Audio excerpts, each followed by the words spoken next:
제품 생산 시 이제 사용되는 크림의 유형으로 보면은요, 가장 일반적인 방법이죠. 반죽의 분할 이후에 1차 발효 벤치 타임을 가지고 나서 반죽에 크림을 예, 그 포항을 해서 모양을 만들어서 이제 1차 발효를 진행하는 방법. 예, 가장 일반적인 방법일 수 있겠고요. 가장 대표적인 것들이 앙금이긴 하지만 속에 그 분할을 해서 안에 헤라를 이용해서 팥을 포항을 하는 그런 방법, 내지는 일반적으로 슈크림 베이커리 현장에 가면 슈크림 빵이라고 많이들 보실 텐데요. 밀대를 이용을 해서 일정 두께로 밀어 편 이후에 속에 어, 그 대한민국 베이커리에는 거의 모든 제과점이 있다라고 생각이 드는데, 슈크림을 이용한 커스터드 크림빵은 일반적일 수 있겠죠. 호화된 크림을 반죽에 넣어서 어떤 형태가 유지될 수 있도록 해서 만들어내는 그런 크림빵이 될 수 있겠고요. 가장 이상적인 방법들은 반죽과 크림의 비율이 1대1 내지는 1대2 정도의 비율로 만들어주는 것이 바람직할 수 있겠고요. 충전되는 크림의 비율이 반죽 양보다 적을 때에는 어떤 제품의 어떤 풍미라든가 아니면 느껴지는 식감이라든가 이런 것들이 상당 부분 낮을 수 있기 때문에 어, 충전되는 크림들을 사용량을 조금 더 넉넉히 사용하시는 것이 어, 좋을 수 있겠습니다. 그러나 과도하게 사용을 해서 흘러나오거나 어떤 완제품의 어떤 볼륨감이라든가 제품의 상태가 변형이 이루어지거나 이럴 경우에는 조금 더 사용을 과하게 사용했을 때 어, 바람직하지 않다라고 생각이 좀 들고요. 가능한 비율을 1대1이나 1대2 정도 지켜서 성형해 주는 것이 바람직할 수 있겠습니다. 이렇듯 포항하는 같은 제품들 같은 경우에는 크림의 상태가 그래도 가장 단단하거나 어떤 형태가 유지될 수 있는 크림들이기 때문에 포항하는 상태의 크림의 반죽의 그 범위가 윗면과 아랫부분이 일정하게 유지되는 것이 바람직할 수 있겠고요. 지나치게 봉합하는 부분을 과하게 당겨서 윗, 제품의 윗면이 좀 얇아지거나 이랬을 경우에는 수분의 손실이 이제 일어나야지 그 구움 색깔이 나는데, 너무 얇아진 나머지 크림에서의 어떤 수분이 계속 이동함으로 인해 가지고 색깔이 나지 않는 그런 경우도 있을 수 있기 때문에 봉합을 하거나 아니면 미러편 제품들이 크림을 크림에 닿지 않도록 주의해서 아랫부분과 윗부분의 반죽의 비율이 일정하게 성형하는 것들이 중요할 수 있겠습니다.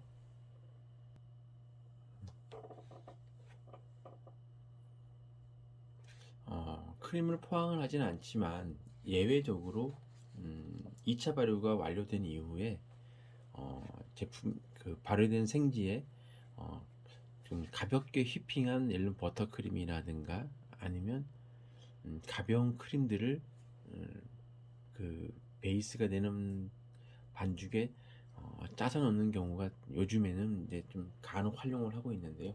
이런 것 같은 경우에는 크림을 충전을 함으로 인해서 크림이 오븐 속에서 가열이 되면서 안에 크림이 짠 부분만큼이 음, 공간을 만들어서 그 속에 어, 제조된 크림을 거기에 이제 충전하기 위해서 공간을 만들 때에는 간혹 이런 부분도 사용을 하고 있는데요.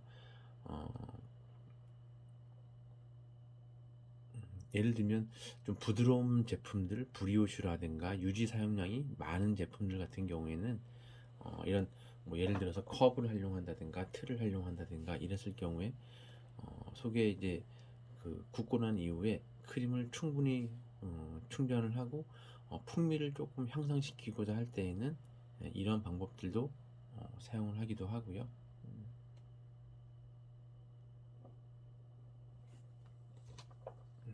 이번 실습 제품 속에서도 한 가지 정도가 여기에 해당되는 제품이 있는데, 가능하면 수업 스케줄이 맞아서 한번 같이 해봤으면 하는 생각이 듭니다. 일반적으로는 이렇게 포항을 하는 경우가 대부분 많이 차지하고요. 그 다음으로 많은 방법들은 제품이 구워져 나오게 되면 완전히 충분히 냉각시킨 이후에 커팅칼이나 이런 것들을 이용을 해서 모양을 잘라내고 속에 완성된 크림들을 충전하는 그런 경우가 많이 있을 수 있겠고요. 마찬가지로 구워진 제품의 볼륨감이나 아니면 그 규격이라든가 이런 것들을 감안을 해서 마찬가지로 규격을 정해서 예를 들면 60g의 제품에 어느 정도의 어느 중량의 크림을 넣어야지만 가장 이상적이고 눈도 즐겁고 맛도 즐거운 디자인으로 완성할지에 대해서 선택해서 알맞게 크림을 충전하는 것들이 바람직할 수 있겠습니다. 무엇도 모든 제품들은 경험에 의한 감도 가능할 수 있지만 처음 작업에 참여한다는 생각을 가지고 어떤 저울을 활용을 해서 알맞게 충전하는 것이 바람직할 수 있겠고요. 스파츌라를 도구를 이용을 할 때에도 적절하게 저울을 활용을 해서 중량을 확인을 하고 진행하는 것이 바람직할 수 있고요.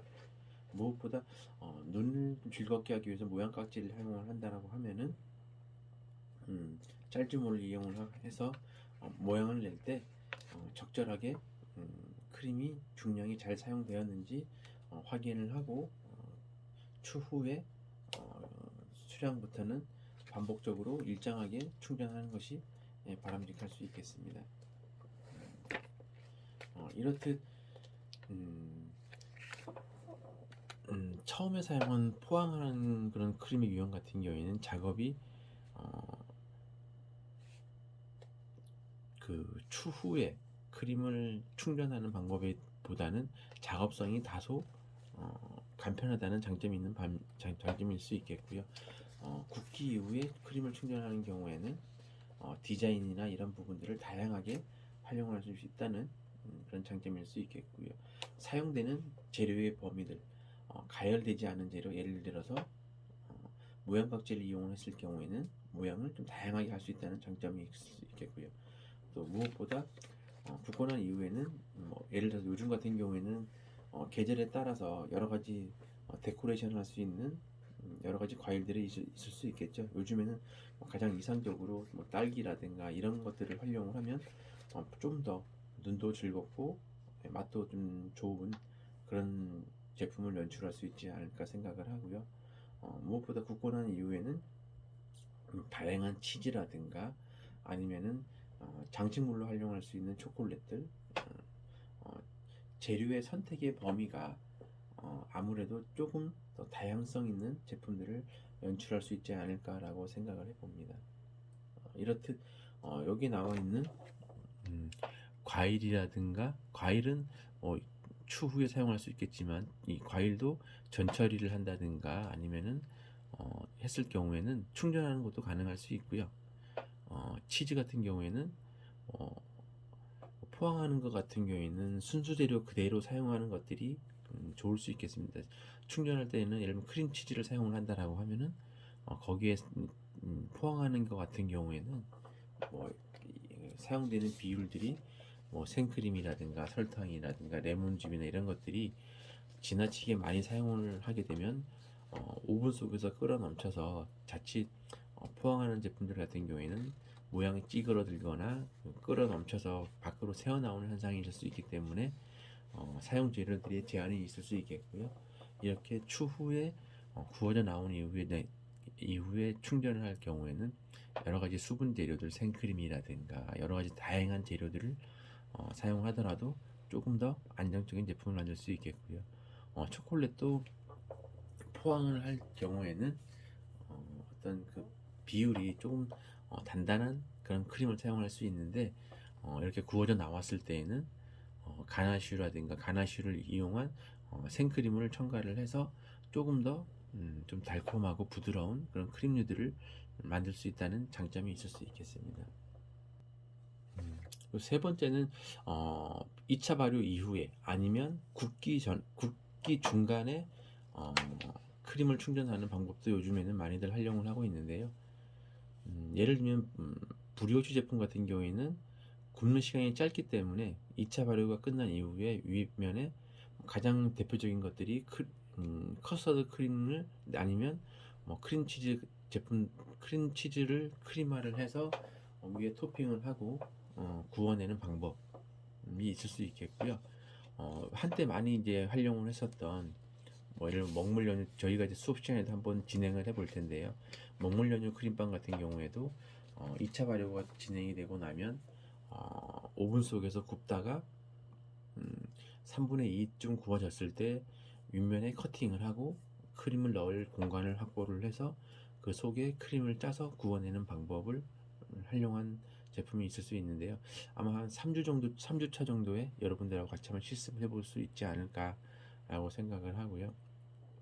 이렇듯 마지막 완성 제품의 디자인을 어떻게 했느냐에 따라서 예, 충전하는 방법, 완전히 구워져 나와서 하는 방법, 이렇게 2차 발효 이후에 표면에 크림을 짜고 토핑하는 방법, 붓기 중간에 그 제품을 커팅을 하고 크림을 충전해서 구워내는 방법, 다양하게 어떤 그 제품의 접목의 다양성이라고 생각이 좀 들고요. 무엇보다 이런 부분들은 어떤 소비자의 어떤 성향들을 충족하기 위한 한 방법이지 않을까라고 생각을 해보고요. 다양하게 과거에는 하지 않았던 그런 부분들을 현대에는 다양하게 선택적으로 시행해 볼 수 있는 그런 시대이지 않을까라고 생각해 봅니다. 이렇듯 굽기 전이라든가 굽기 전, 굽기 이후에 작업을 할 때에는 예를 들면 오븐 작업이라든가 커팅이라든가 이런 부분들이 이루어질 수 있기 때문에 조금 더 신속하게 정확하게 또 무엇보다 안전사고에 준해서 여러분들이 저런 작업 중에 다치지 않고 할 수 있도록 어떤 안전 도구들이죠. 예, 예를 들면 뭐 장갑을 끼고 한다든가 아니면 뜨거운 작업을 할 때에는 어떤 공간을 확보를 하고 안전하게 작업을 할 수 있도록 여러분들이 본인 각자가 신경을 써야지만 되지 않을까 생각합니다.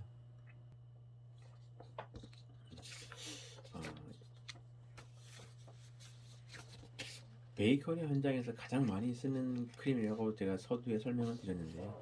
예, 슈크림이라고도 하고 커스터드 크림이라고도 하는데요. 일반적으로 여기 오른쪽에 나와 있는 이 동그라미 친 공정으로 진행하시면은 실수가 없지 않을까라고 생각을 하고요.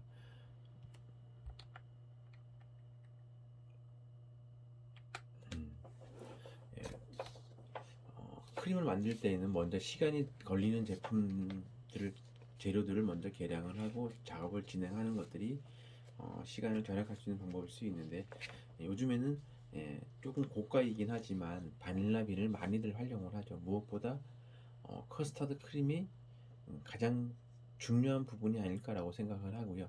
무엇보다 풍미라든가 맛이라든가 이런 부분들은 바닐라빈이 들어갔을 때 소비자의 어떤 선호도라든가 이런 것들에 대해서 뭐 차이점은 있을 수 있지만 바닐라빈이 들어간 크림과 아니면 약간 이미테이션 바닐라 에센스라든가 이런 것들이 들어갔을 크림하고는 좀 전혀 다른 그런 크림이 되지 않을까라고 생각을 해보고요.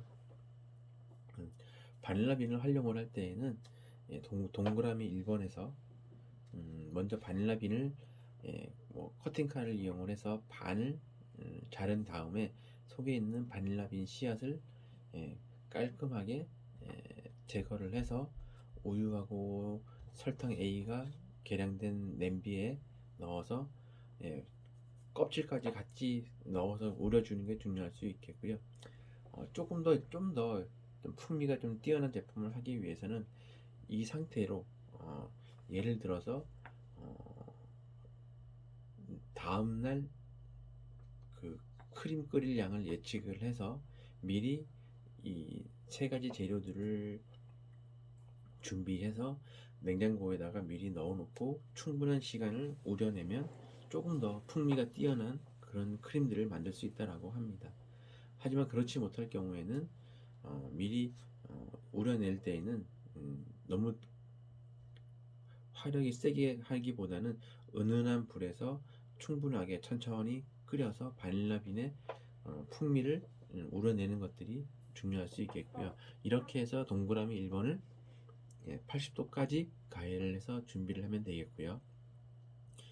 동그라미 2번 계란과 노른자, 설탕, 비 여기에 해당되는 설탕, 우유에 들어가는 설탕 A는 우유만 가열을 했을 때에는 냄비 속에서 우유가 눌어붙는 현상을 설탕 A를 너무 줌으로 인해서 조금 예방할 수 있는 방법일 수 있겠습니다. 그래서 전체 사용량의 설탕을 약 50%나 한 40% 정도는 나누어서 넣어줬을 때 조금 더 우유가 타는 것을 예방해 줄 수 있겠습니다.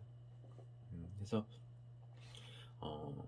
그 크림의 식감에 따라서 계란과 노른자와 설탕의 휘핑의 상태가 조금 더 가벼운 크림을 만들고 싶다라고 하면은 계란과 노른자 설탕을 휘퍼를 이용을 해서 충분히 휘핑을 하게 되면 조금 더 부드러운 크림이 될 수 있겠고요. 나는 우리가 만드는 크림은 조금 더 무거운 크림을 만들겠다라고 하면 계란과 노른자 설탕의 혼합된 상태가 지나치지 않게끔 설탕이 녹을 정도로만 가볍게 휘핑을 해주시는 것이 바람직할 수 있겠습니다. 이렇듯 우유가 80도까지 가열이 되고 나면 2번과 3번을 혼합을 합니다. 휘핑한 재료에다가 일반적으로는 베이커리마다 전부 다 좀 특징이 틀리긴 하겠지만 계란과 노른자를 사용하는 경우도 있고요. 노른자와 계란을 같이 사용하는 경우도 있고 노른자만 사용하는 경우도 있고요. 여기 사용하는 식감에 따라 좀 쫀득하거나 좀 찰진 크림을 만들 때에는 전분을 비율을 사용을 하기도 하고요. 일반적으로 사용하는 크림의 방법은 여기 사용하는 우유의 양이 1이라고 가정을 했을 때 설탕량이 150g, 설탕비가 150g 합하면 300g. 그래서 우유 1, 설탕 0.3. 여기 박력분 전분을 포함해서 120g인데요. 이걸 일반적으로 1 정도로 봅니다. 그래서 1 계란, 설탕 3 이런 비율로 범위 내에서 변화를 줘서 각자의 특징에 맞게끔 크림을 하는 것이 일반적이고요. 여기서 사용하는 전분이 넣었을 때에는 조금 박력분만 넣었을 때보다는 조금 더 쫀득하고 찰진 크림이 완성되는 특징이 보일 수 있습니다.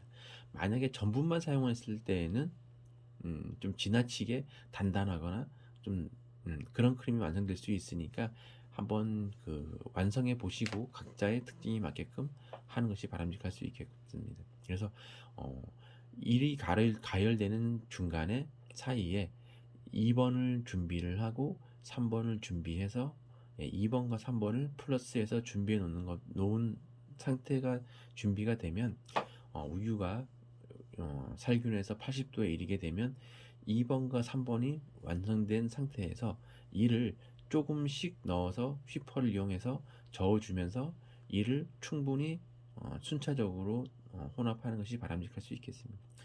2번, 3번이 완성된 상태에서 1번이 순간적으로 많은 양이 들어갔을 때에는 어떤 그 뜨거운 열기로 인해서 계란이나 이런 부분들이 전분이 순식간에 익음으로 인해서 덩어리가 지는 현상이 나타날 수 있는데요. 이런 크림들의 덩어리가 진 부분은 쉽게 잘 풀리지 않아서 식감에 영향을 미칠 수 있기 때문에 약 한 3회 내지 4회 정도 나누어서 천천히 혼합해 주는 것이 바람직할 수 있겠습니다. 이렇게 1번과 2번, 3번이 혼합이 충분히 되면 휘퍼를 이용해서 가스레인지 위에서 충분히 저어주면서 호화시켜 주시면 되겠습니다.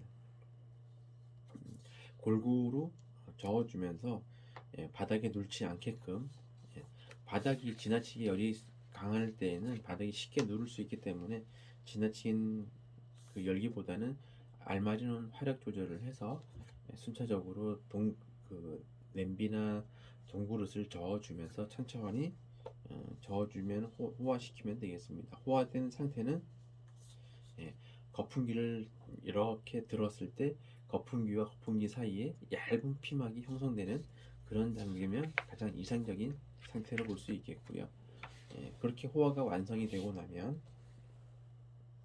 밑에 있는 동그라미 4번에 있는 버터를 뜨거울 때 섞어서 완성을 하면 조금 더 풍미 있는 커스터드 크림이 완성될 수 있겠습니다. 크림의 상태에 따라서 버터의 상태도 선택적으로 증감을 가능해서 사용하니 가능하니까요. 선택적으로 사용하시면 되겠습니다.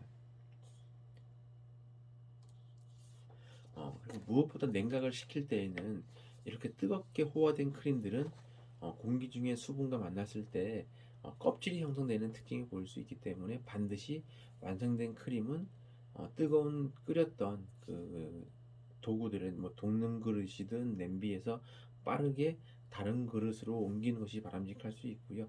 윗면에는 뜨거운 열기가 날아가면으로 인해서 껍질이 형성돼서 식감이 다르게 나타날 수 있는 부분이 있기 때문에 윗면에 반드시 비닐 소재들, 비닐이라든가 랩이라든가 이런 것들을 밀착해서 준비해 놓음으로 인해서 껍질이 형성되는 것들을 예방하는 것들이 바람직할 수 있겠습니다.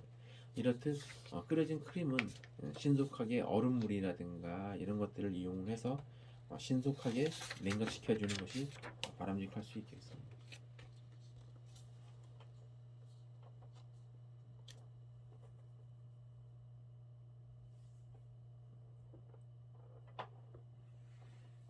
이렇게 완성된 커스터드 크림은 베이커리 현장에서는 여러 가지로 다양하게 많이들 활용을 하고 있는데요. 여기 보이는 제가 설명드린 순서대로 쭉 설명을 나열을 해 놓은 부분입니다. 그래서 수분 가열된 우유라든가 생크림들을 한 번에 혼합되는 것들은 전분이나 계란이 익어서 덩어리를 줄 수 있는 부분이 있기 때문에 소량씩 순차적으로 나누어서 혼합하는 것이 바람직할 수 있고요. 끓일 때는 80도까지 가열을 하는데 지나치게 온도를 높게까지 거품이 생길 때까지 가열을 하는 것은 바람직하지 않습니다.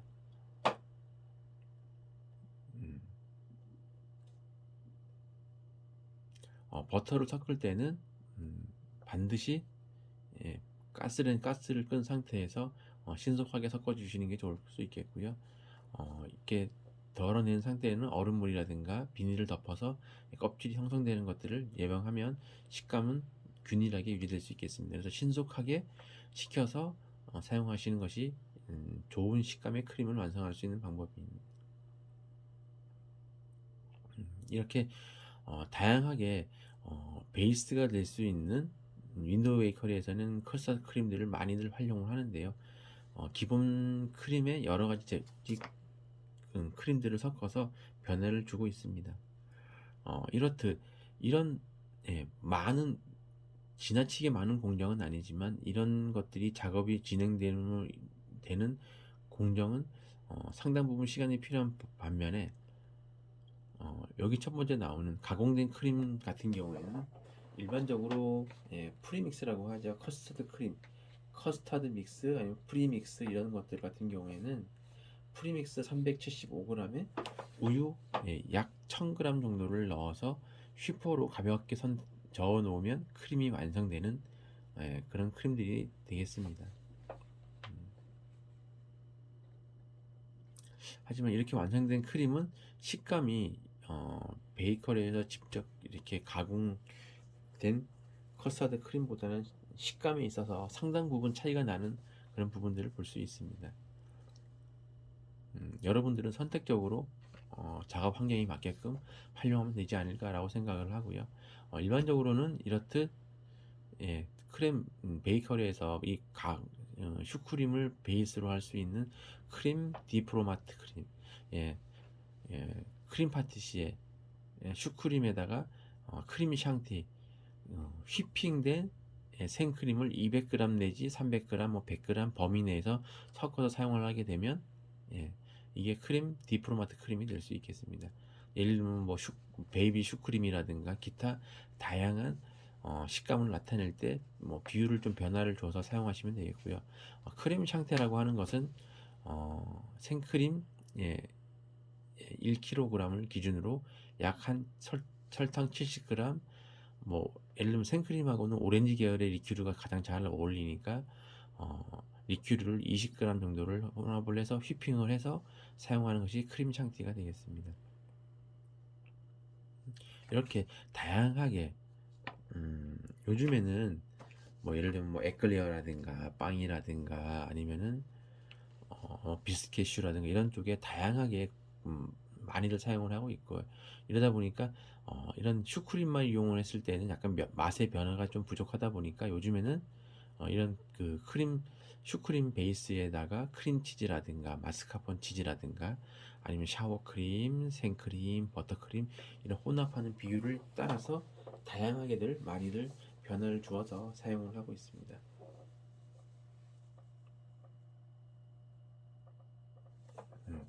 이렇듯 크림을 만들 때 순서에 입각을 해서 무엇보다 이런 뜨거운 크림을 만들 때에는 온도가 상당 부분 뜨거운 부분이기 때문에 어, 안전 도구들을 준비를 해서 어, 어떤 화상이라든가 이런 데일 수 있는 부분들이 있으니까 여러분들이 좀 주의해서 작업하는 것이 바람직할 수 있겠습니다.